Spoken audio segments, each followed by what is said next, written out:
Kuringana na Aikari ya mwena uyu ni maramukirite mukana kuma kuri andu aya makorwo makiehera kana marutwo kia hinya. Lakini jana usiku tulipomewa usiku kama saa 8:30 hivi.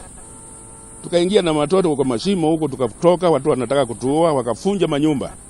Sasa naomba serikali naye kuja tusaidie, sababu hiyo ni kitu kingine ya maajabu. Hata nyumba zilikatakatwa kukichwa.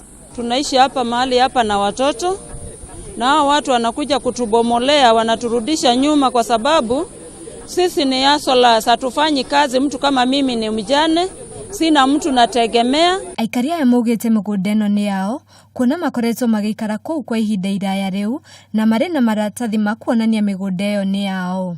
Na hii ni community ya Wakamba ambayo tumekaa hapa kwa muda wa miaka mingi na hatuna masumbufu na anybody.